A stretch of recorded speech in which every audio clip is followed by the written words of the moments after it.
and welcome to this very special edition of Anarchy in the Ukulele, where we are joined by the brilliant Paul Mansell. Oh, hey! I'm so glad to be here.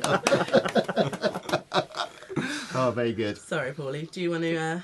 you've been preparing, haven't you? Do you want to do an official? Shall I do an official one? Yeah, on. today we are joined by the one and only Peter Moss. Yay! Thank you It's very so much. nice to see you. We're going to have a good chat, aren't we? Yes. We are. We're going to have a good chat about all things ukulele. So you and I have met each other before a little bit, haven't we? We have. It's great that we keep sort of bumping into one We another. do. We can't avoid each other now. So it's all not Paul again. I was going to say, is it great? Because normally when people bump into Paul, they're trying to get away from him. You circled around the back and you've tripped over him as you've tried to back out the room. Try to run away, but Absolutely. they can't get away. Absolutely, yeah. So yeah, it's really nice to have you here, Pete, and thank you for very having much me. for coming down. We thought we'd have a bit of a chat, bit of background. We're going to play some music later. We're going to have you play for us, which I'm really looking forward to. I am as well. Where should we start? Well, Paul, I'm gonna. I was go gonna on. stomp all over Paul's question. go on. So I heard you and This Paul is- chatting. This is what she does. She'll sit Yeah. there listening. You know, she's paying attention, and then she'll steal your question. Yeah. Well, I think it's always nice to start with how did you get started, and I think it's quite an interesting story. Sure. You were telling us about your wife. Was that right? No. It's way before my wife. Awkward. But So I started when I was 8, and I didn't know my wife when I was 8. I'm sure your wife was involved in the story. Hold on. We're in Suffolk and Norfolk here. We all knew our wives when we were 8. No, for my 8th birthday, I wanted to play something musical, and my dad was a very good guitar player, and I booked up enough courage one day, and I said, "Can I have a go?" You know, because he did it, and I always looked up to him, and he said, "Well, let's try you out." So he sat me down in this chair, and he put this big classical guitar on me. Yeah, in fact, I think I disappeared. You know, so hand came over the top there. Yeah, and it was impossible because the hands weren't developed enough. You know, so I couldn't grip, I couldn't stretch, I couldn't do anything, and I cried. Oh. So he could see that I really was determined to do something. And he'd come across a ukulele, and he knew there was a connection between the uke and the guitar. He wasn't absolutely sure what it was, but some of the shapes would be the same. Yeah. So the idea, he'd start me off on this sort of size, and then later on I'd put this down and pick up the guitar. One of the interesting things he did, it's quite funny because I've just put this on social media yesterday, he taught me the names of the chords with the guitar names. Because this was supposed to be a stopgap. Yeah. Now, back in the day when I was 8, it wasn't G, C, E, A. It was A, D, F sharp B. Yeah. So I've learnt guitar names tuned in A, D, F sharp B, which is a great start, isn't it? Oh my goodness. Then 2 years into playing the uke, I kind of really got into it. But buying music scores and songbooks and It things, didn't make sense. of course it didn't. Yeah, so I had to learn 2 sets of names for the same chord shapes, basically.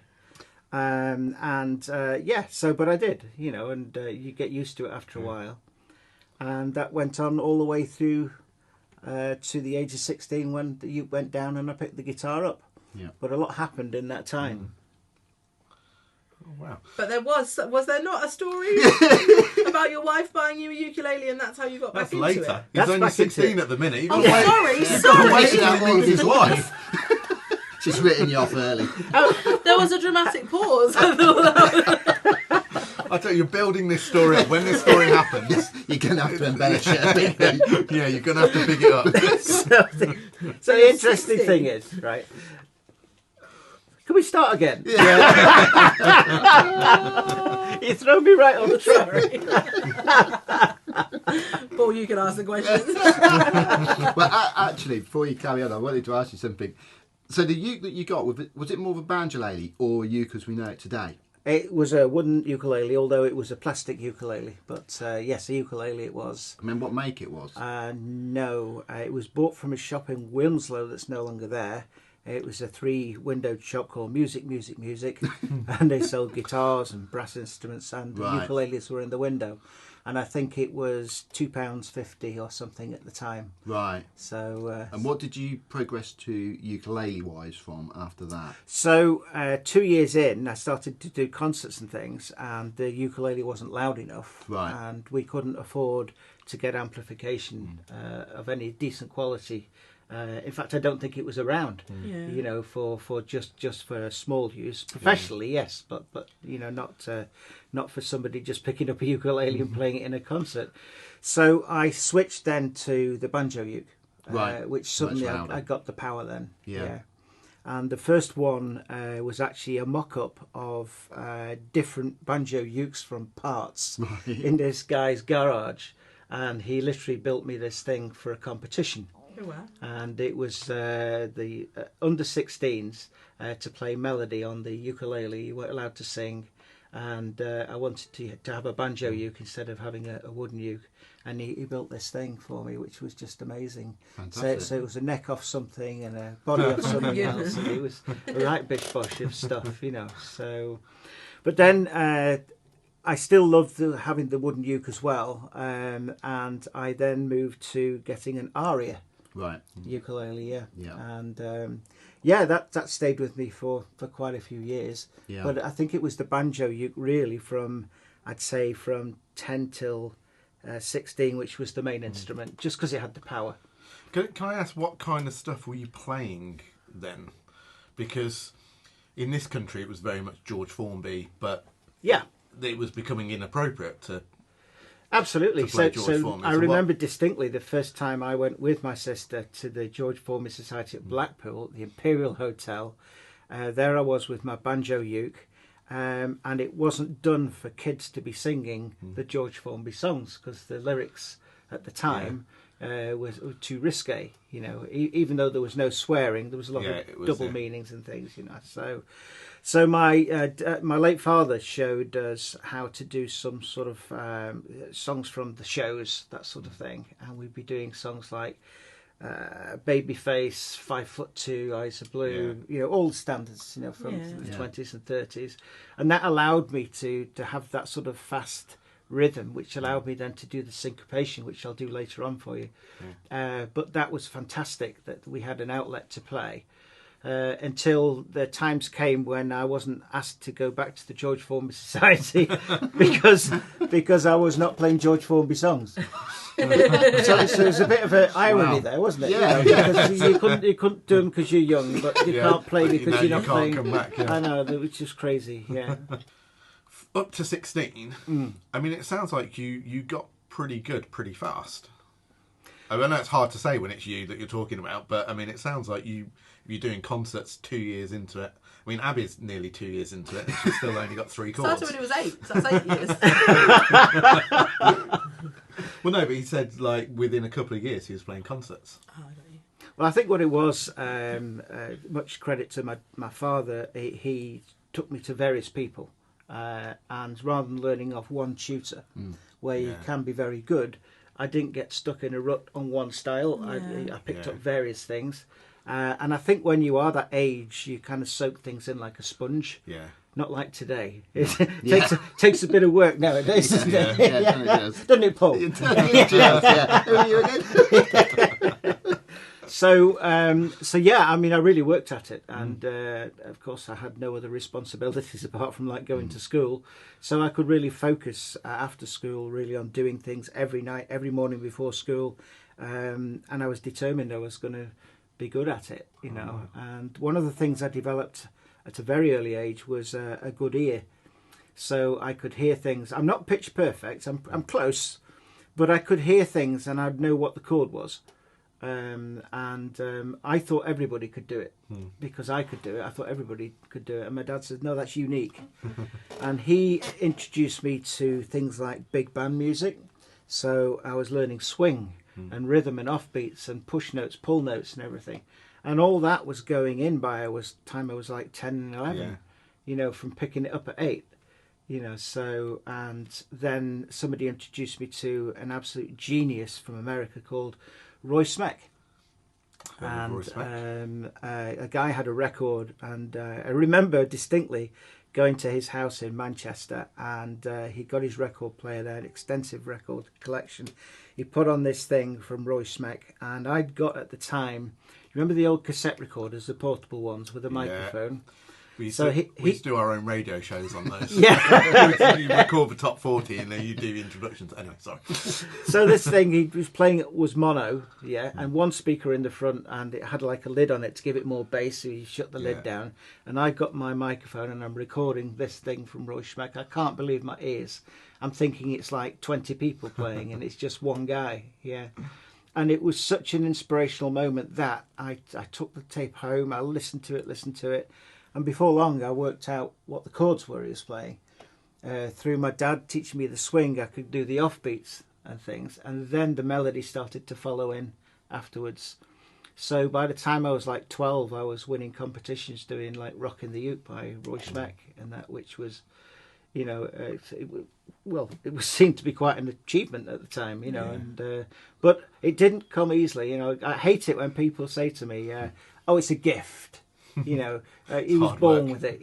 So, no, I worked bloody hard. So I don't think there's that many children who are doing it kind of before school and after school. Like you've got to be so passionate about it to be that dedicated.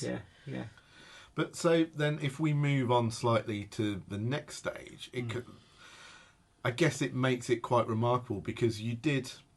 I don't want to use the word give up, but what did you said earlier? You kind of picked up the guitar instead. Sure. But am I right in saying so you completely stopped playing the ukulele for a period of time? Well, that's right.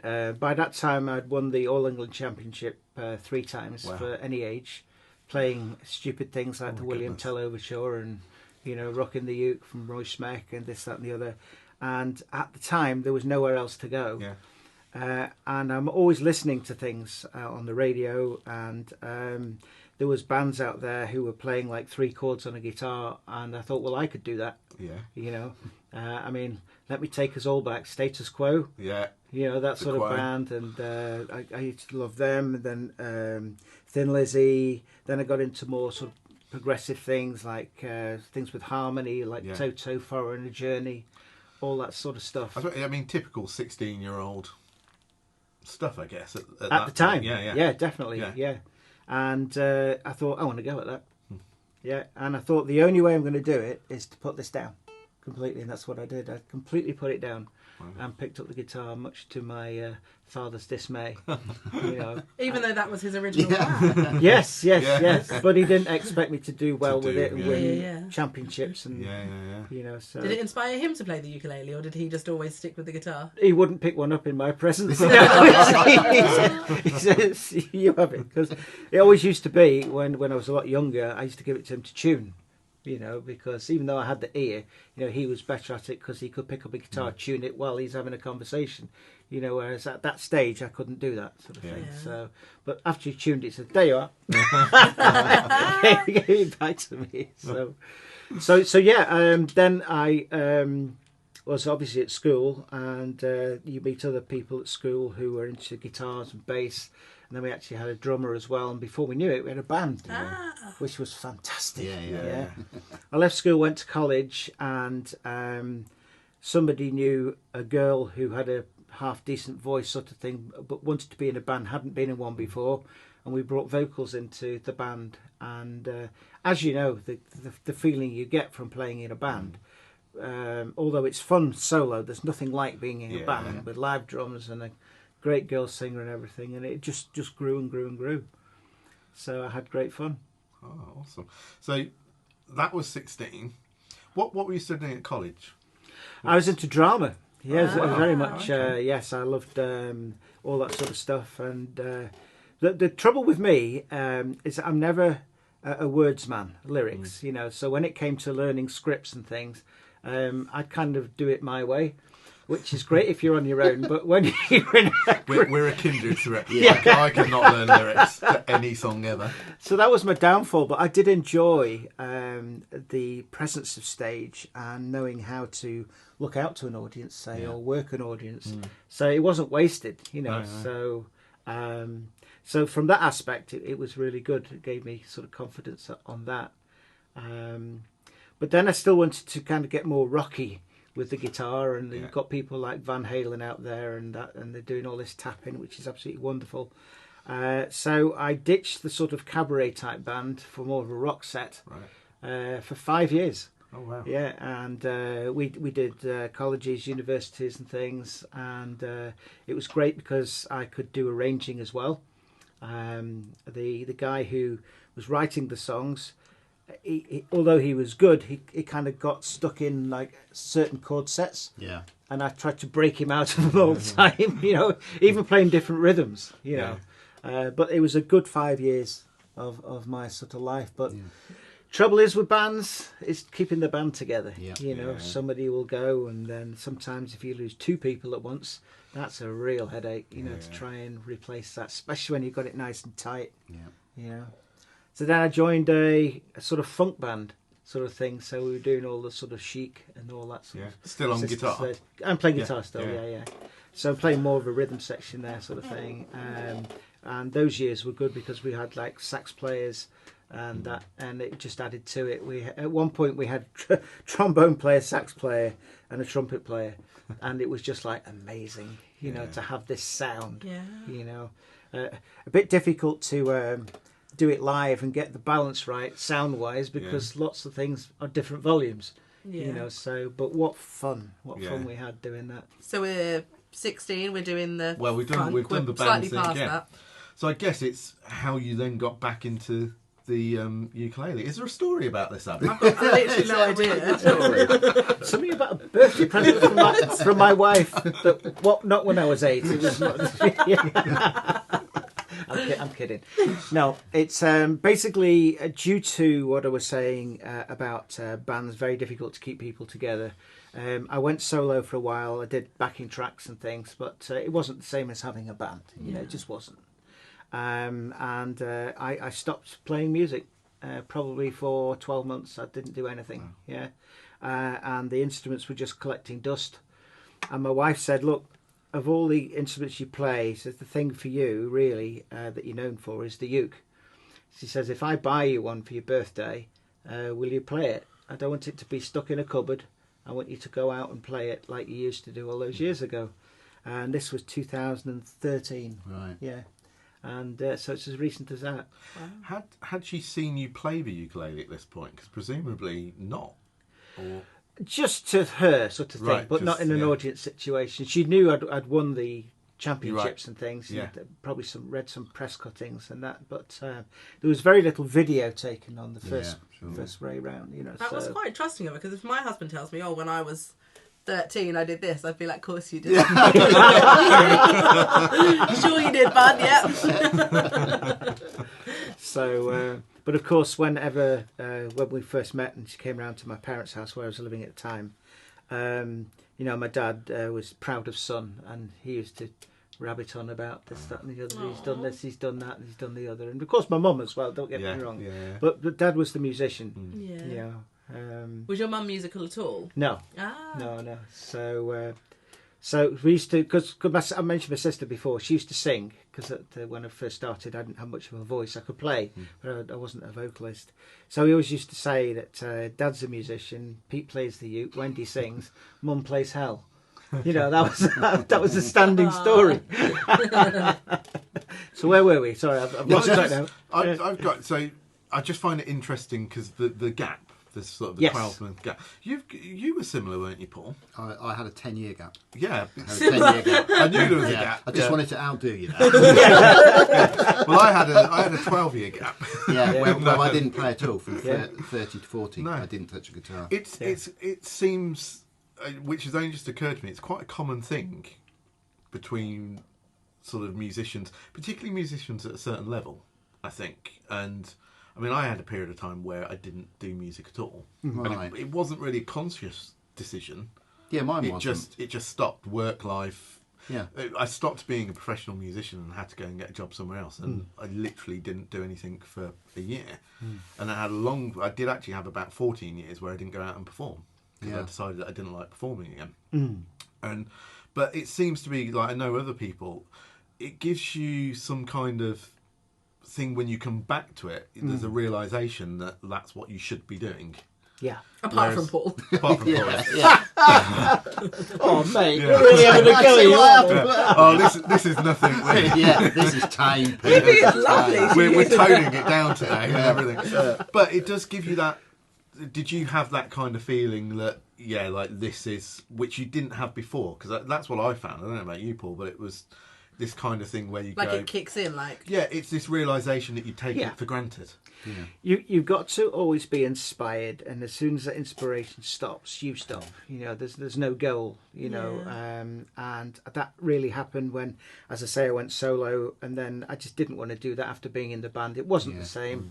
Yes, I could make more money. I could play at the clubs and make money at it, a lot more than the band, but I wasn't having fun. Yeah. You know, and once that spark went, you know, it was time to call it a day. So when I picked up the uke again, it was a complete surprise because she was kind of working out what to get me for my birthday. Yeah. Because you know how it is with adults, you know, the year on you. Well, what hasn't he got, you know? Yeah. And I thought, well, isn't that just amazing? So you didn't even have a uke at that point? You didn't have one? Well, there was like some in the attic, but well twisted and you know, couldn't be played, and the banjo ukes had gone and everything. Yeah. So What make did she get you? now then, she got me an Ibanez. Oh, okay. Yeah. Controversial. And I wanted to have an electroacoustic. Yeah. Because I didn't want to be in the situation of going to gigs and having to play up to a microphone. Yes, I just wanted something I could plug in. Yeah. I had a volume control, tone control, and I was away. Yeah. You know, but the surprising thing that happened was how quick it came back. You know, but through playing the guitar, one of the things I didn't mention was I was into jazz. As well as the rock, as well as the blues, as well as the things. So, but I learned a lot of jazz chords and jazz theory, and I tried to then bring the jazz into the uke. Yeah, and I found that even with 4 strings, you could do, you know, amazing things. You know, and I think that's kind of part of my sound today was because of playing jazz on the guitar. Yeah. So isn't that weird? Yeah. You know, had I have not done that on the guitar, wouldn't I have would that not be influence. playing or the style I'm playing at least today. You know, so did you start gigging quite quickly after you picked one up again? So your wife bought you the one for your birthday, and then kind of where did you... Well, what happened was this time around we've got internet and social media, whereas that wasn't there apart from the local press. That was all there was. Yeah. So I decided what I'd do because my break was 35 years in total. Wow. 35 years, which is amazing because I'm only 42. Yeah. So YouTube. I decided what I'm going to do is do little demos of 2 minutes, no more than that, of different styles. And I remember I did 6. Fast ones, slow ones, medium slows, medium fast, super fast, complicated, simple. They were all in there, but none of them were more than 2 minutes. And so anyway, I then sent them a link via email to my friends, right? But then it wasn't really going any further than that circle of friends. And then somebody introduced me. This sounds really weird, this now. 2013, it was before I was on Facebook for the first time. Now, at that time, 2013, Facebook, I'd heard so many bad things, that I wasn't interested. But somebody said, but this is the way forward. If you want people to see you, you've got to get on social media. Yeah. So I then combined YouTube videos, links on Facebook, and I sent those to my Facebook friends. But still, it was within the circle of friends. Yeah. And somebody said this was the eureka moment. I couldn't believe it when somebody told me how stupid, why didn't I do this before? Out there on Facebook land, there are ukulele groups and clubs. Now, you're not playing to one person there, and you're playing to people who don't know you, haven't seen you before. You're playing outside your circle of friends. Couldn't believe it. The response was just amazing. I mean, it was great. I mean, the friends and followers went up daily. It was fabulous. And so I got out basically to, I think at the time there was about 20 Facebook ukulele groups and clubs internationally. Yeah. And a guy contacted me, a uke player from the States called Little Rev. I don't know if you've heard of Little Rev. I've heard the name. Plays harmonica as well as the uke. Does a lot of blues and that. And he said to me, would you play my festival in Milwaukee? Now this is 6 months after I put my first YouTube video on and put it on Facebook. And had I not done that, he wouldn't have contacted me. Amazing. So, in the meantime, I think there was 9 months to go before this festival, and other people found me, but couldn't afford to fly me over. So I says, well, I'm already being paid to fly over to do this festival, and it opened up a whole load of doors. So somebody contacted me from Florida, and this lady said, not only do I do my own ukulele group, I'm a member of 3 others. If you come over before you do the Milwaukee one, I'll take you to these 4 other groups, which she did, which was amazing. So it was Florida, then on to Milwaukee, and then 2 weeks, literally 2 weeks before the flight, somebody from Dayton, Ohio picked up on the thing. He says, well, can you tag me in on the end? So suddenly from YouTube to Milwaukee to Florida to Milwaukee, then to have Dayton, Ohio as well was just unbelievable. It's also, I mean, it's not to get too, but it's like the stars aligning, isn't it? Because it's also, they talk about these waves of ukulele popularity, don't they? Which must have been, the first one must have been just after that, was it? Or no, it had been going for, say, 3 years before I picked up the uke again. So, 2009, 2010 is when it came back in again. I missed the boat by 3 years, really. Yeah. So nobody knew who I was in this world of the ukulele, which previously I was winning competitions for all of England, and nobody knew who I was. That was the thing, So, but then it didn't take you long. No, it was amazing to get back into it, and then of course everywhere you play, somebody's got a camera, whether it be a still or a video thing. I mentioned Facebook before. People would write things on their Facebook site, and then I could use that to, if I want to apply for a festival, that so and so saw me at this, and and it used to build up. Yeah. But the biggest thing ever happened, and it's still a shock to this day, was I got back from the Florida trip, and there was an email there from Australia, and this lady said, "I really like what you do. Will you represent the UK at our festival in Australia?" And it was just like, oh my goodness, unbelievable, And at that point, we hadn't discussed terms or anything. You were like, "Yep, I'm in." I know. You're like, actually, you need to fly yourself out there. Yeah. So she says, "Of course, we'll fly you out," and I think, that's the big one, though. I've got to drive. She said, "We'll do all your accommodation, all your food, beverages, anything that you need. All that's taken care of, and I'm ready to board the plane." And then you know what she said? Then there's your fee. I nearly passed out. He was like, "This is it." Well, these festivals in Australia have got some money. We're happy to come. We need to contact them. So this was the Sunshine Coast Ukulele Festival. Wow. So that was absolutely amazing. And while I was there, people saw me from other parts of Australia because, as you know, it's a huge place. Yeah. So people fly in to these festivals. I then did 5 successive trips to Australia, taking in Adelaide and Melbourne and playing their festival, Newcastle Festival, and all over south of Adelaide, Goolwa, which is out in the sticks, Blue Lake, which is out in the sticks, and it just grew and grew and grew. Oh, amazing. Until about 2017, 18. And then I concentrated then more on Europe for the first time. And it was quite strange because a lot of people used to say, "How come you're playing all these places like Australia?" Yeah. I said, "Well, they invited me." They want me. Europe didn't really have anything, And in the UK, the Cheltenham Festival that I applied to, it was there last year. Right. And then I think another festival was setting up. Gnuff was setting up for the first time. But apart from that, there was very little in the UK. Yeah. There was a festival in Scotland. There was one on the Isle of Wight. But that was it. But then coming back and somebody asked me to play in Germany. Well, that was another start. Just another stars align moment because that was amazing because I've now been to Germany 4 times. And then... picked up one in Poland, Last year picked up one in Vienna.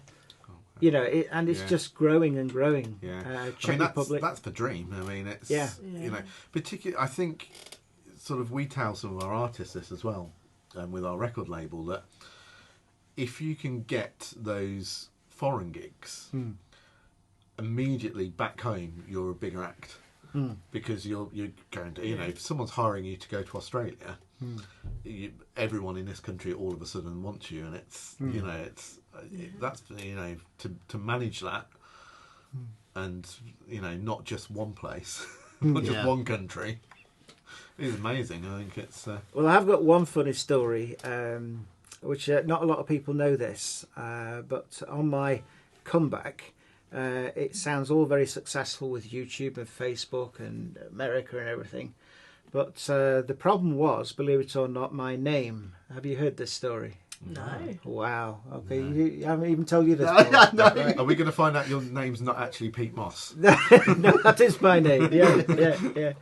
However, there was another Pete Moss who played the ukulele professionally. This other Pete Moss set up a copycat band of the ukulele orchestra. I do know this. Of Great Britain, called Tuku or something. Yeah. Wow. And they called themselves the United Kingdom Ukulele Orchestra. I've not heard this. Yeah. So it ended up in court and everything. Yeah. However, on my first year or 18 months on Facebook, people were saying, you know, well, we don't want to talk to you. We're abused. Honestly. Yes, I was mixed up because I mean, how many Pete Mosses are there out there that happen to be that happen to play ukulele as well? You know, so they were convinced I was part of it, and everybody loved the official ukulele orchestra of Great Britain. So what happened to the other Pete Moss? Did you take him out? Is this the end of the story? The ukulele hitman. That's a good band. Let's put it this way: I survived. I'm here to tell the story. But no, all sorts of things happened, and people actually even found my home telephone number and left messages, horrible messages. Oh my goodness! Honestly, yeah, horrible messages. Wow. And so this had all sort of sorted itself out by, say, 2 years after. Yeah. And then I got invited to play for BBC Radio Stoke, and it was a bit of talking, a bit of playing, and everything. And so the guy who's doing the DJing and everything like that, it's fantastic. We've got this guy, Pete Moss, we're going to play this tune, then we're going straight back into that. We're really lucky to have him and everything like that. So the record's fading out, and he says, "So, Pete Moss, so how did you go on with the United Kingdom Ukulele Orchestra when they went to court with the official thing?" No. I said, "Actually, that's not me." He'd done his research. And do you know what he said? "We're going to play another record now." So even like 2 years afterwards, people were still making the same mistake. Yeah. And the reason that is Google. Yeah. Well, there's another Kevin Duncan who plays piano, isn't there? I don't know if it's one. Whenever it comes up, I mean, I'm the kind of person that has Google alerts set to search for myself. Whenever it comes up, it's someone who's committed a really bad crime somewhere. It's like I'm constantly in fear. I'm a doctor in America. There you go. So presumably, you've met George and the ukulele orchestra. Oh yeah, I told him the story. I was going to say, how did that first meeting go? Were you slightly nervous? You're like, by the way, I'm not the people that did that. He actually knew, because one of the members of the of his band, Richie, knew me. Yeah. Right. So he says, "Look, you know, there's going to be a mix-up here. I just want to clear it up, you know." So, but yeah, I mean, some of the days when, like, Ben was young, probably 4 or 5, we had these horrible messages on the answer phone. Yeah, well, people are very passionate, aren't they? Over, you know, essentially, you know, we're talking ukulele and music, and amazing, isn't it? Yeah. So yeah, I thought he'd enjoy that. Yeah. That's probably a scoop you've got. An exclusive. I love it. It's ruined our video for later when we wanted to ask you all about the court case. Paul, cross that question off. Awesome. I'll tell you what, we'll have a little break here and we'll do some playing. And then we'll come back, because I want to talk to you about sort of the repertoire that you play and techniques and things like that. Because to be honest, I mean, we're quite new into the ukulele world. Paul, not so much, but I've never seen anyone quite play like you. Right. Is that a good thing? I hope so. Is that a positive? I meant it as a positive. But no, the technique that you've got, the speed that you can play at, and I know it's not all about speed. So we'd love to go into a bit of that. So we'll have a little break. Brilliant. And we'll do a song with Pete, and then we'll come back after that.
That was amazing. Yeah, oh, thank you so much. I can't do that again. I'm like, am I being genuine enough? Like I've just yeah. Right. Do you need him to play a little bit so you can react? Yeah, I'll probably to be genuinely amazed. amazed. The end or something. Let me think. Yeah, okay. Yeah. Oh, he's not recording it. It's just to impress him. He wants to be genuinely impressed. All right. Yeah. Okay.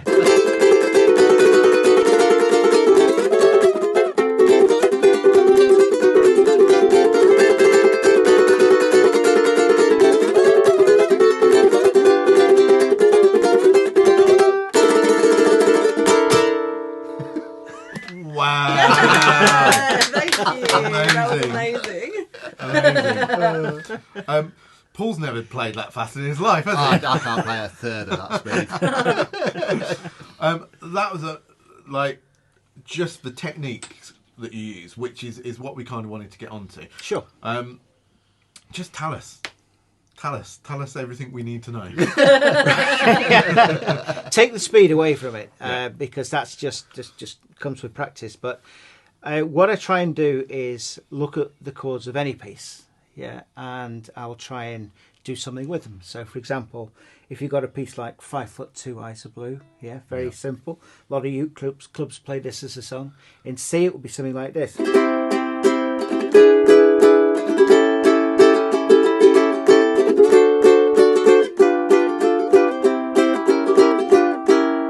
So that's basic chords of 5'2", okay. So when I was younger, the first time round, I wanted to sound different than everybody else. So I wanted to do inversions of each of those chords. So instead of that, I play it here. Instead of this one, I play here. Instead of this one, I play here. So that made me sound different to everybody Yeah. else. Now, it was great as a solo player, but also if you're playing in a duo or more, it just added to the whole sound of the ukulele sort of thing. So this suddenly became... and it just has a whole new feel to it.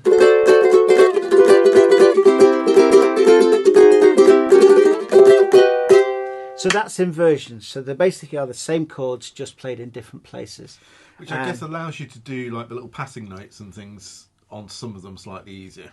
Absolutely, yeah, that's it, yeah. And also runs, if you have an A7 here. I've got it here, I've got it here, I've got it here. So it allows you to... And since so high, you know, I was doing that sort of thing, and especially you needed it if you were playing pieces that had notes down here and also notes there. So I had to learn all of them. So in every key, the basic 1, 4, 5s, I learnt in every key. Yeah, just so I could do that in different places. So you learned guitar shapes, which you then turned into ukulele shapes. You then did inversions. That's right. Oh, brilliant. Straightforward. And this time round, the second time round, I'm now in G, C, E, A. Yeah, of course. So I've got 3 lots of names. Yeah, so I've got the guitar names, the D tuning, and the C tuning. I bet you never want to pick up a baritone, do you? Yeah. So after inversions, then came this came directly from the guitar, which is to take those chords and experiment with them and start playing ninth chords, and you get a whole new sound with these ninth chords. And you know, you go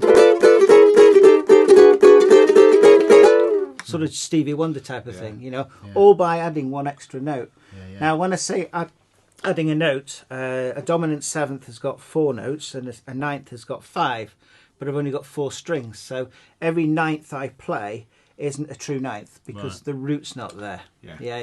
But it makes such a difference. So if I was to play 5'2" in ninths, so I'll start with a 6 on the C. So instead of playing, I'm going to play, instead of playing that, I'm going to play that. And then instead of that, I'm going to play, and then suddenly the whole thing changes to sort of,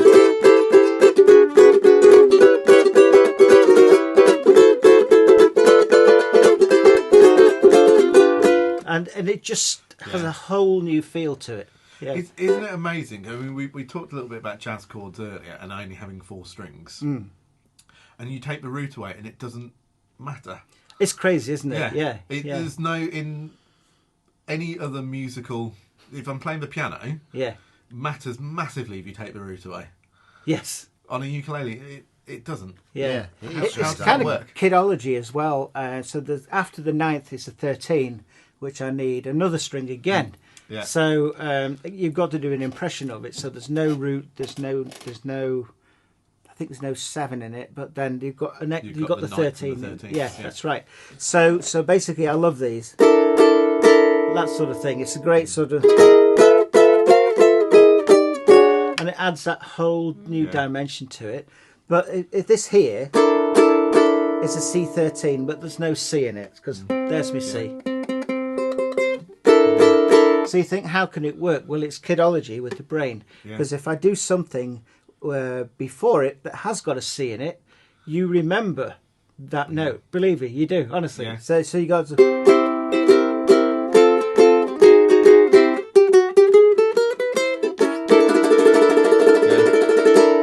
that is in your head because I've just played it. And it's kidology. That's what it is, basically. It's almost like when you do chord melody, you don't have to play the whole melody. The Yeah. brain fills the gaps in. You can miss notes in. Absolutely. The brain fills it in. You do that a lot, don't you, Paul? Yeah, I miss all the notes. I rely on the audience to fill it all in.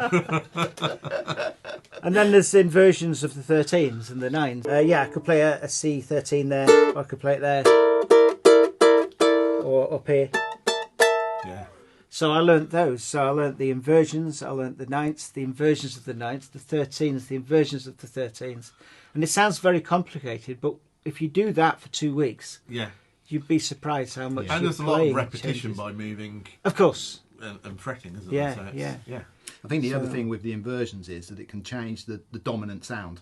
When you're doing an A7 here, you're kind of hearing the A. Yes. When you're doing it, the inversion, you're hearing the C sharp. Correct. More, which is, gives you so much because that's scope. got the higher note, hasn't it? Yeah. So it stands out more. Yeah. Yeah, and it's almost sort of like the last note that you hit as well. Yeah. Because it's on top string. Yeah.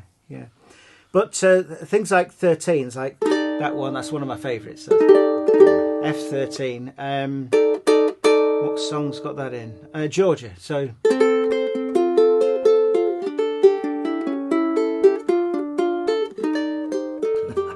There it is. Yeah. So they've been around. I haven't invented them. They're in music, but you probably didn't realise what you were doing. You know.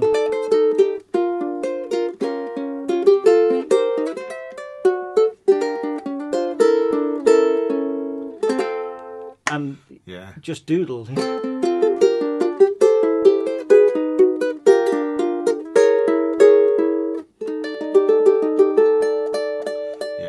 There's something about jazz chords on it. They just work, don't they? So I mean, jazz then obviously plays a big part of what you do.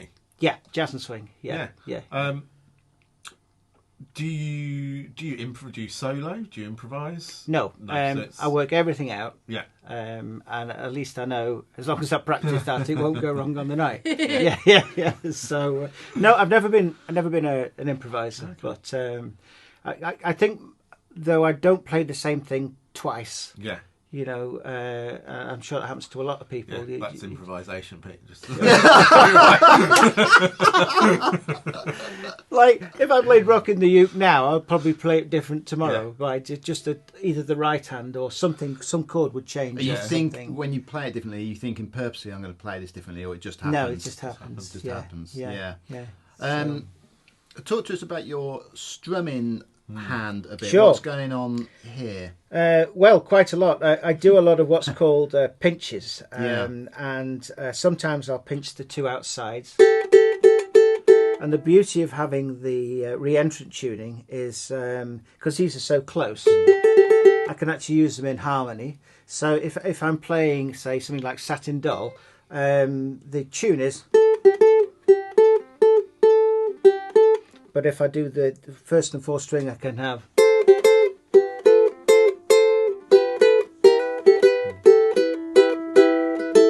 So you'll often see me doing that, and now and again I'll do a full pinch of the whole chord, So, and then sometimes it's an arpeggio.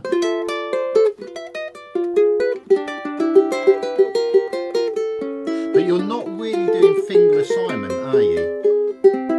So when you're sorry to interrupt you, by the way, when you're sort of doing that arpeggio roll, and then you're going over these three strings, you're predominantly using your index, aren't you? There. Yes. That's habit. No, I'm not criticising. Stop that. I'm just interested in it, in how quickly you come to use one finger across all the strings then. Yeah. From previously having used all four. Yeah. So yeah, it's just how it's sort of happened over the years, how it's developed, and it has picked up speed. But like doing things like Rockin' the Uke, you've got to use them all, because you've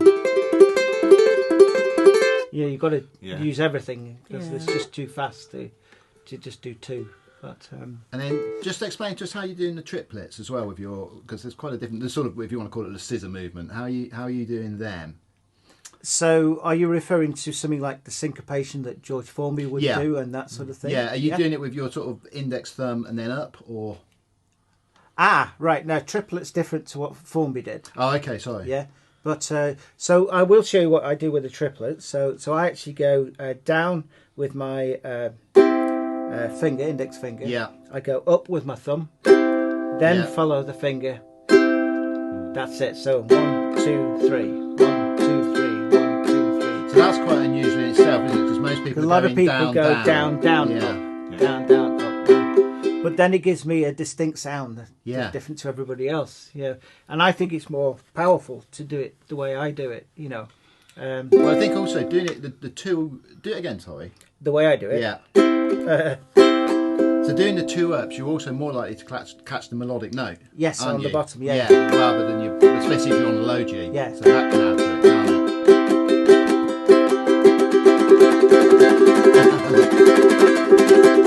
Something like that. Yeah. Brilliant. But I could never get that to work. Yeah. It's just another way of doing the same thing, basically. But I mentioned the syncopation in Formby. His right hand was phenomenal, and the crazy thing is, nobody had done this before. Nobody, And he took a calypso rhythm, bit like, you know, a song Yellow Bird. So, yellow bird, up high banana tree, that type of thing, Now I'm doing there down, down, up, down, up, down, up, down. So what he did was made a pattern of down, up, down, down, up, down, down. You could put another one on the end, up. So that'd be down, up, down, down, up, down, down, up, down, up, down, down, up, down, down. Then that'd be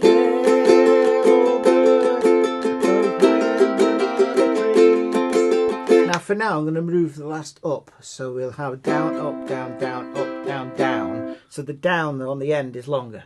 Right. The others are quavers, that's a crotchet on the end. So which also gives you time to change chord, which is always useful. Yeah. So that, if I just go a little bit faster, so we go. So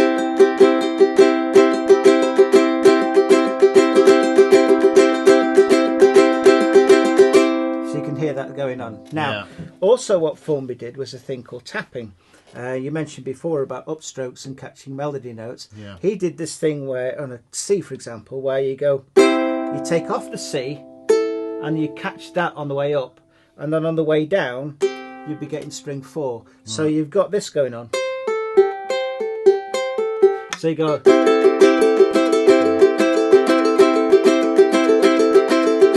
Sounds very musical, doesn't it? You know, and he used to do it all the time, which was great.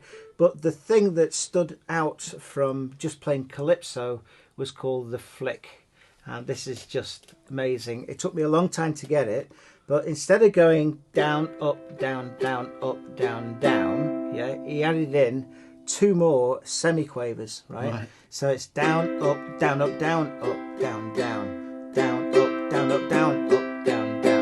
Now at that speed you can hear everything that's going on. So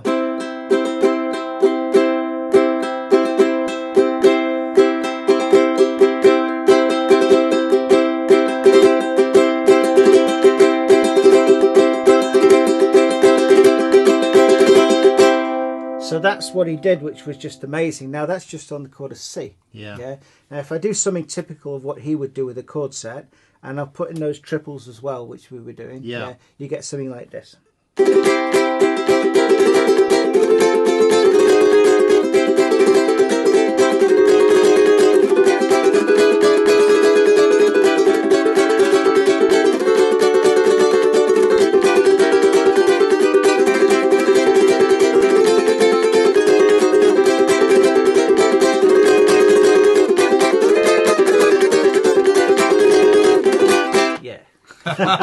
Just a blur from here. I'm trying to, and I'm just like, it's I mean, how long did it take you to get that? And I know that might not be an easy. The basic answer. Pattern of didn't take long at all. It was great, and it was literally to get up to that speed. I mean that because it almost sounds like a rasguiado or something. It does, doesn't it? Yeah. But it's not. It's you're just doing that pattern just that fast. Yeah. I mean, I have bad joints anyway. It makes my hands. My hands hurt just like looking at you. I think the interesting thing is after a while you have to trust your hand. You really do. You cannot analyse like it's what you're doing. The more you think about it, you'll stutter. Oh, you'll mess up. Honestly, you will. Yeah. You just got to let it do what it needs to do. And half of that battle was when I was starting. I was trying to play too hard. Right, and if you just back off a bit and you just hit, like say, your first chord hard, and then just back off to do the, and then now and again put the accents in, then it all works. So it is one of those things that if you think too hard about it, it doesn't work necessarily. It's a bit like the song we were talking about earlier. We did at the end of it has triplets, but you're singing straight rhythms. Yeah. And trying to think about that, you can't do it. But as soon as you just kind of feel it, it's it works. That's right. Yeah. Yeah. I mean, that's What when you're performing, this always interests me. What do you think about? Are you thinking about the song? I'm looking to see if it's working because I never do the same show twice. I have a list of possibilities on the floor which I can look at, and I'm just trying to get eye contact with people. Yeah. And if I can see it's working, Yeah. I know I'm doing okay with that. If not, I need to move over to something else. That said, you have to at least do one fast one slow one mid-paced one. But it's just, that's it. It's basically having the confidence to be able to trust your fingers, not to do that, and to be able to look out and just get eye contact with somebody. Yeah. Especially if you're playing the ballads, because you'd be surprised how many people think this is for me. Yeah. And I've had people come up to me afterwards and say, "Oh, thank you for playing that song for me." You're giving it away now, Pete. Can we do an impromptu Abbey challenge? Oh no. Uh-oh. Well, I want just for you to do something easy, but for Pete to get faster and faster, and I want to see how long we can go with you two keeping up with his speed. About 2 About seconds. 3 seconds, yeah. It's not going to be a long challenge. Yeah. Brilliant! Well, that was Let's great, do it. wasn't it? Let's do it. We can try it. Yes! We can try Grab a it. uke. Okay. What do you want to play? What are we doing? Something that you guys can do, and something that you think you can do quite comprehensively and get faster. Should we with. just do a chord sequence? That's probably going to be easiest, isn't it? Okay, yeah. Yeah. Yeah. With a specific strumming pattern, like one of the Formby strumming patterns, or Blimey. Well, let's do the 5'2" thing. So it's a C, E7, A7, Yep. A7 for 8, D7, G7, So what are you doing? You're doing C, C, E7, E7, A7. double, Yeah. D, E7, A7. yeah, Yeah. D7, D7, G7, G7, C, C. and then turn around G7. Oh god, my brain's mushed already. we won't make it to the Yeah, turn. yeah. We'll make it to the C. Ready? And what's Okay, the strum that you're doing? So we're going to go.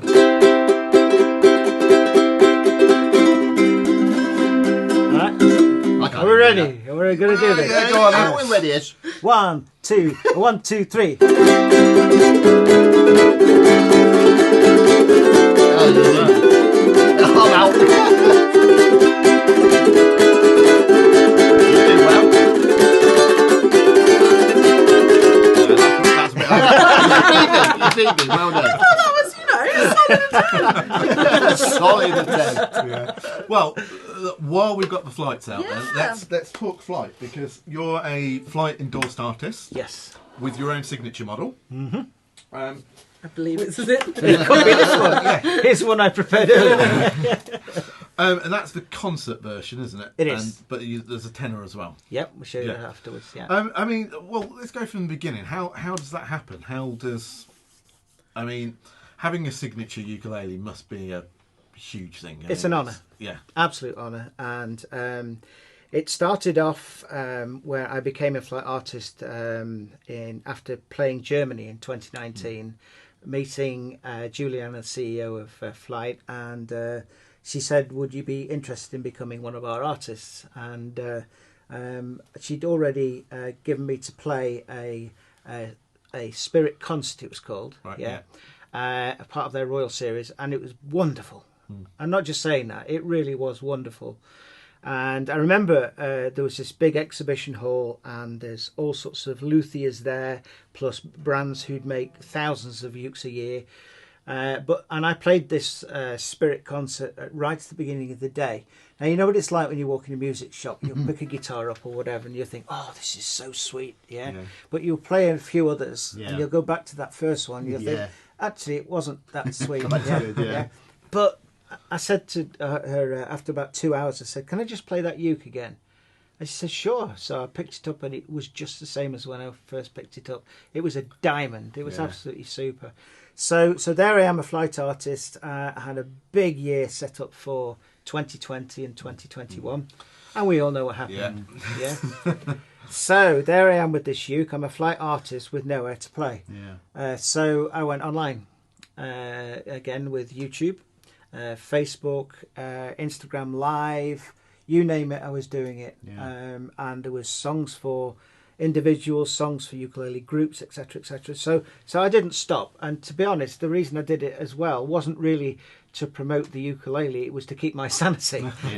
Because I felt if I had something I needed to do and I made a commitment to it, every week I was putting out a video.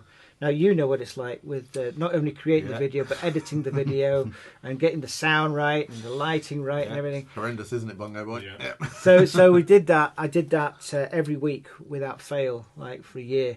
And then I got contacted by Juliana and she says, we'd like to build you a custom uke. That's how it started. Wow. And I said, wow, that's fantastic. Yes, please. Yeah. And she says, what do you want? Well, when you're not expecting that question. Oh my goodness, that's what I wanted to know. How much involvement do you have in that, as in choosing woods and... Sure. So because it took me by surprise and I wasn't expecting it, I hadn't done the research at that point because she just asked me the question, how would you like a custom uke? Oh, yes, please. So I was saying, well, I've heard spruce is quite good for projection on the top. I said, but to be honest... The uke I'm playing now, the Spirit, is fantastic. Yeah.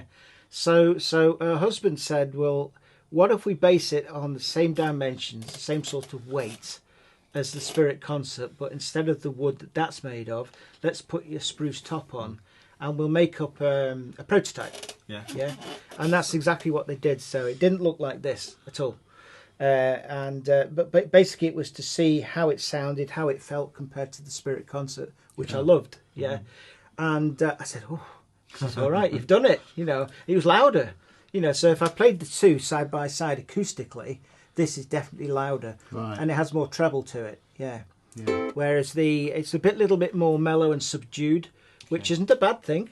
No. But it was a different sound, and I thought, well, that's fantastic. It plays really nice. And then they said, well, what are we going to make it look like? And my idea was to have completely black, a stealth uke, and just to have a white nut and a white bridge pin. That was it. Even these were going to be all black and everything. So we kind of did a computer animation drawing of what that was.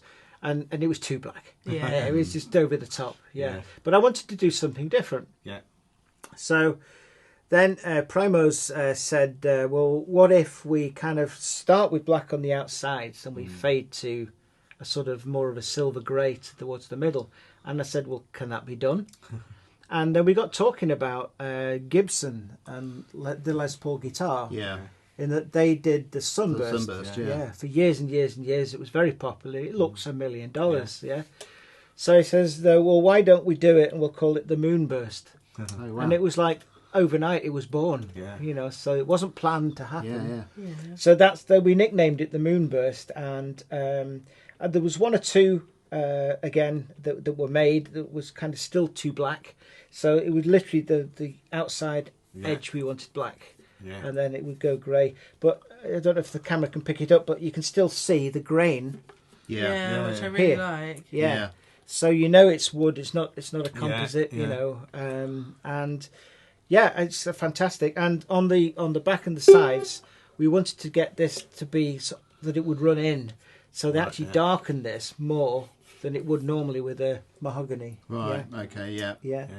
A little bit lighter on the back. A little bit lighter on the neck. And the one thing I absolutely insist on is a satin neck. Satin neck, it has to be there. And I don't know anybody who wants a gloss neck nowadays. No, it's ridiculous. It can't be a request. That's it. So it was born, and so they sent one to me, followed up by, well, how about we actually build it and we sell it as part of our catalogue? I cried. To be fair, I did. It was such a nice thing because I thought it was going to be a one-off custom uke for me. Wow. I could say, but then they let anyone have them. I was so angry. So it went into the catalogue, and that was just an amazing thing for me. It's a beautiful. It is. The really price beautiful. point of it is good as well, isn't it? Yeah. I mean, that was the one. I remember when it was released, that's the thing that struck me is actually, they're releasing it at a price that's accessible to people. Yeah, but yeah. I mean, So there's no such thing as a retail price now. Yeah. It's all like, you know, because of competition and that. Yeah, but for around £350, Yeah, yeah, I think to that's get a incredible. uke of those woods and that look, and it's active as well. Yeah. With volume and tone. And that tone wheel really does change it, you know. And as the show goes on, I kind of have a little tweak just for a ballad against a rockier type of tune, you know. So I think also anyone that's watching is going to think, if that uke is good enough for Pete, it's good enough for me. You know, you can't really argue with that, can you? No, you know what I mean? that's very true. But So, do you play through anything else from the pickup? Do you then go into a pedal? Do you add sort of your own? yeah, stuff, or around the world, I always take my trusty Boss Yeah. RV6 Right, reverb pedal, yeah. and I love that because one of the settings on it, as well as the plates and the springs and room sizes, it has a thing called shimmer. Yeah. And I just love it, Yeah. you know. So if you are doing a piece, obviously I can't do it now because I'm not plugged in, but yeah, it makes such a difference. Yeah. And you could lean on it, you Yeah. know. You can extend the tail of the reverb and the shimmer. Yeah, you get almost like a synth type effect behind the Yeah. ukulele, don't you? Yeah. So it's kind of like a company. And I've just purchased another one only a few weeks ago by Strymon called the Cloudburst. Yes, I know Cloudburst very And well. that has a great sort of sound to it, and you can change. Do you want it in straight away? Do you want it to fade in afterwards? Right. So I did a video on YouTube, but not with this uke. I think I did it with the Pathfinder Right. Yeah. baritone Yeah. electric solid body. Yeah. Yeah. So that's No, marvelous. that's a great bit with Strymon. I mean, Pete's doing well if he's buying Strymon. Yeah. Strymon and Lexus. What next? But so- you know, it's an honour to have it. You know, and you know, I don't take it for granted at all. You know. And, The thing I like about Flight and their artists is it's not kind of like a one-shot thing, which some manufacturers are. It's kind of like, oh, you're endorsed by so-and-so and we'll send you some ukuleles or we'll do a signature model. But Flight, I mean, you've been out recently, haven't you? Sort of over to Germany, was it? It was the Netherlands. Yeah. Yeah. Netherlands, yeah. So Bax Music are one of the biggest distributors of Flight throughout Europe, and Juliana thought, well, what if we do 2 or 3 of them, some of the bigger stores, and we'll put on a concert. It wasn't just me; it was Sammy as well, and a lady from over there called Evelyn Bowers, and between us, we showed what a ukulele could do. And there was impressive displays of the Flight ukes, and it was great for everyone. It was really good. Yeah. And But Flight seem to encourage this. It's not kind of like they just leave you alone and that's it now. They seem to kind of be involved. yeah. And I said things. to my wife afterwards, you know, that the fact that the CEO of the company actually went round with me Yeah. to these things, you know, just like we were friends for years, you know, Yeah. and No, nice. you know, you don't get normally a CEO of a company doing that, you know. No. So No. she's so hands-on. She believes in her products. She believes in her artists, you know, and it's so nice to have that backing, you know. I mean, I think without, you know, I mean, we talk about all brands here, but Flight, I think they've changed the ukulele landscape a little bit in the last, I don't know how many years, 5 years. Yeah, it's just been amazing. I mean, the instruments that they're producing, even up to their anniversary series, which we used to have one of those, didn't we? Yeah. Which, you know, the equivalent of a £2,000-3,000 instrument for £1,000.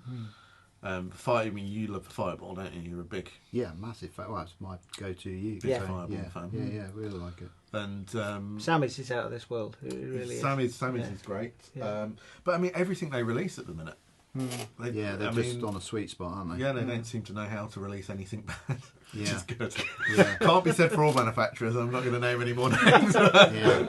Well, I think it shows it in the awards. Sorry to interrupt. No, that's in fine. the awards, I think it shows, Yeah. doesn't it? Because wasn't the one where there was 4 flights It was Yeah. only Flight. Which, and a flight one? Surprising. Yeah. I predicted that So- one. But the thing is, you know, all the nominations were nominated from the viewers of the show, but also, you know, just people in the ukulele world who nominated it. So it wasn't a panel put together. Because, to be fair, if we'd put a panel together, we would have said we can't have all Flight. Yeah. I'd have gone for Fender. You're You would have absolutely you loved that Fender. But you know, it's they're absolutely smashing it out of the park. And the signature models that they're now bringing out with Sammy's and yours, and there's a few others. I think when they started signature models, they were on the cheaper end Yes. of the market, Yeah. and they were sort of I think Elise Eklund from America had one, but it was more of a beginner's ukulele, Yes, and things like that. It's really nice to see them do more, professional signature models now. I think I think interestingly with Flight, they've had a steep curve of learning, because certainly the earlier models compared to the later models, it's like a different company. So they somewhere along the line they just suddenly got it right, didn't they? it's that old thing, isn't it? You've got to make a start. Yeah. You know, to get your name on the market, you've got to do something and then improve upon it. Yeah. Year on year on year. Yeah, and I think that's but why they've done got that in why they've done it, 4 years, 5 years. Yeah. Which is unheard of, isn't it? Yeah. Really, you know. So I think what I love about it, because I mean I've watched an interview with Juliana a while ago. I think it might have been Alex's interview, and so she was saying that it really started because I think the family had a music store, and their supply of ukuleles was not kind of, the supply stream wasn't working correctly, and they had people coming in wanting to buy ukuleles and they didn't have any stock for them, and I think they went to a trade show, possibly like the Frankfurt show or something like that, and it started off with the printed ukulele fronts. So I think there was, I mean, I can't stand them, but they're, you know, with sort of like Elvis printed on the front and things like that.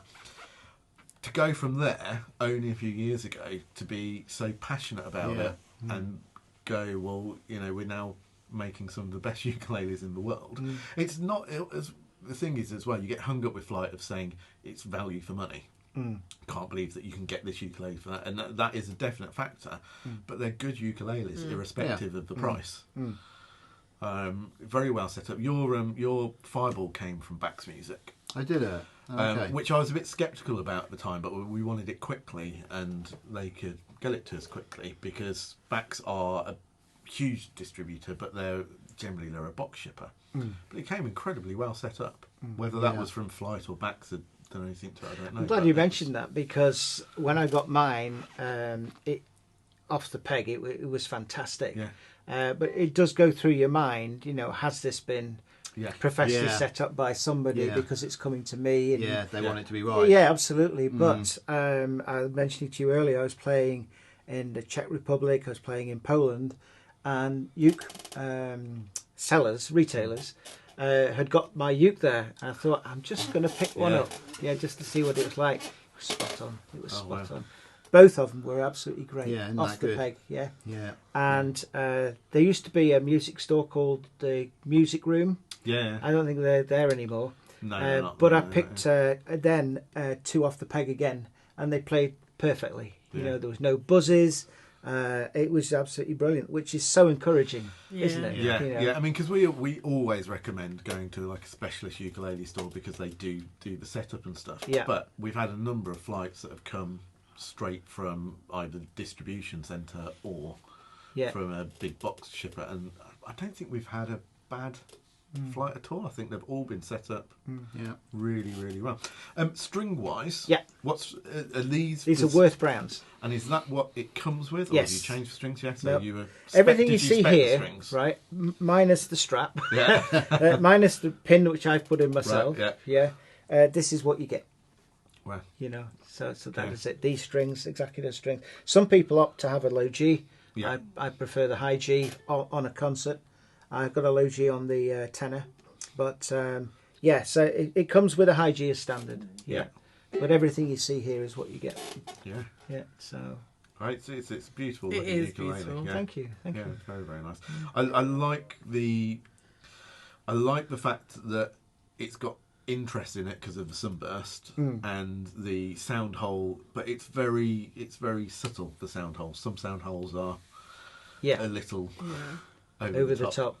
Well, I've seen some signature ukes. I'm sure you have too, and they've got the name of the artist like done in handwriting, kind of thing, in mother of pearl, all the way up there. And I said to them, we don't want that. So I said, as long as my name's on it somewhere, you know. I heard you wanted it in LEDs up there. Well,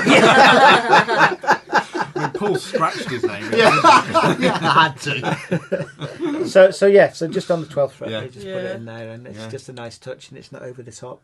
I think Sammy on the back of here, he's got he's got his little little scribble that you can't. And I think that's really tell what it says. That's really what you need, rather than in your face. Yeah. Sort of thing, well, I think it is. Yeah, it is. I think it depends of the level of player as well, because if you're doing things more professionally, and if we're playing with the band and we're doing gigs and things like that, you don't necessarily want to be kind of in homage to somebody with a signature ukulele. So I think being subtle, which that is, I think it's an important fact.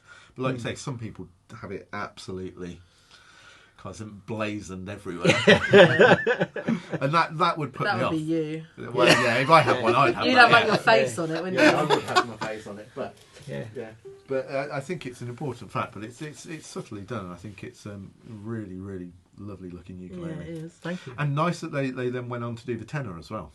That's right. That came about basically because I do play tenor as well. Yeah. But I tend to, if I'm travelling with one uke, like to Australia or Germany, wherever, it's easier to take one uke than two. Yeah. And the tenor has got a unique sound to it. And these took off really well. That I spoke with Juliana at Flight and says, can we do a trial with a tenor using the same woods, the same finish, the same everything, but just in a tenor size, And I think originally they made 25 of those against 200, if not 300 of these, and they took 3 months to build with the jigs and everything because it was the first run. They were all sold before they hit the shops. Oh wow! All the orders had gone. That was it. Yeah. So then another 50, I think, went in, and then it's just taken off. So I would say comparing the two, probably 35% of the sales has been the tenor. Okay. Wow. Because a lot of people are doing a bit of market research. 55, 60-ish sort of thing, and they just prefer something with a bit more. Yeah, so the tenor ukulele seems to be. I mean, again, it can be quite contentious, and we get people moaning at us because we probably feature too many tenors. But it seems to be what people are releasing now, so there's definitely a market for it, isn't there? I prefer tenor. You never used to. But never played one until you gave me the Flight. I never played one. I was always like you, concert. Yeah, I do still play a concert, but never played a low G. So we basically, he never played a tenor, he never played a low G, so we gave him a ukulele with a low G. He took me to the dark side, Pete. Literally, after about 10 minutes, that was his ukulele, and he was never playing anything else. Yeah. Easily swayed. Yeah. Awesome. Well, we're going to do some more videos with Pete, so you're going to see him on the channel a little bit over the next... Who knows with us? Probably should say the next few months, the way that it goes. So if we've forgotten anything, we might put it in the other videos as well. Yeah. But thank you so much for joining us today. And well, it's a pleasure to be here. So thank you for inviting me. Well, it's been an absolute pleasure, and I think we will leave Pete to play us out with something.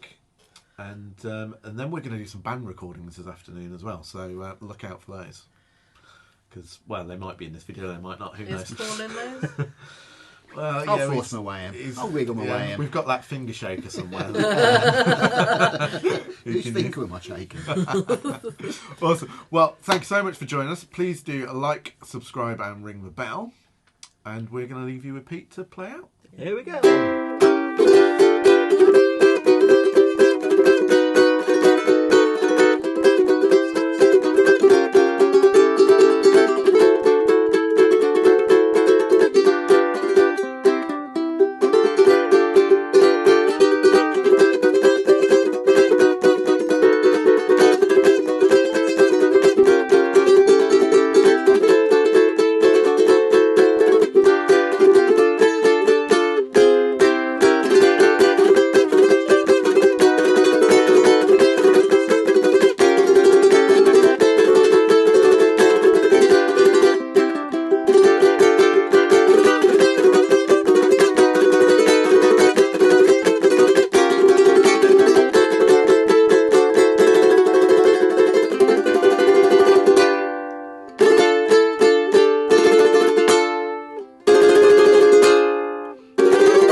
And Pete played that just for me, I think he was.